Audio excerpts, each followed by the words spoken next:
જૂનાગઢ ખાતે મહાત્મા ગાંધીજીની જન્મ જયંતિ અવસરે સ્વચ્છ ભારત દિવસની ઉજવણી સાથે સફાઈ કર્મચારીઓનું બહુમાન કરાયું। જૂનાગઢ શહેરના ભવનાથ ખાતે જિલ્લા પંચાયતના પ્રમુખ હરેશભાઈ ઠુમર, સાંસદ સભ્ય રાજેશભાઈ ચુડાસમા અને ધારાસભ્ય સંજયભાઈ કોરડિયા, મહંત શેરનાથ બાપુ સહિત સંતો, મહંતો અને અગ્રણીઓની પ્રેરક ઉપસ્થિતિમાં 2 ઓક્ટોબર સ્વચ્છ ભારત દિવસ તરીકે ઉજવણી સાથે સ્વચ્છતા હી સેવા પખવાડિયાના સમાપન સમારોહમાં એવોર્ડ અર્પણ અને સન્માન સમારોહનું આયોજન કરવામાં આવ્યું। આ કાર્યક્રમમાં જિલ્લા પંચાયત પ્રમુખ હરેશભાઈ ઠુમરે જણાવ્યું કે આજે સમગ્ર વિશ્વ મહાત્મા ગાંધીની જન્મ જયંતિ અવસરને સ્વચ્છતા હી સેવાના મંત્ર સાથે ઉજવી રહ્યો છે, ત્યારે આવો આપણે સૌ સ્વચ્છગ્રાહી બનીએ, જ્યાં કચરો ન ફેંકવા સંકલ્પબદ્ધ બની ગાંધીજીને સાચા અર્થમાં શ્રદ્ધાંજલિ પાઠવીએ।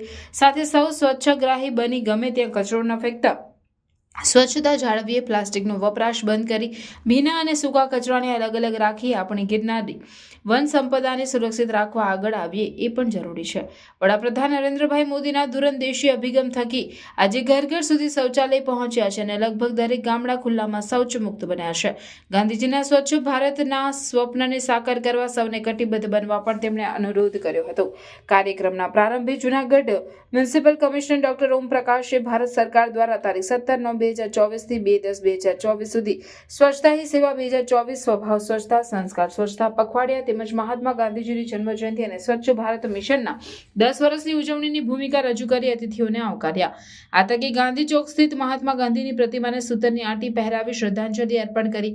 ભવનાથ તળેટીમાં વિદ્યાર્થીઓ, સફાઈ કર્મીઓ અને નગરજનોએ સ્વચ્છતા જાગૃતિ રેલી યોજી મહાનુભાવોએ સફાઈ અભિયાનમાં જોડાઈને વૃક્ષારોપણ કર્યું હતું।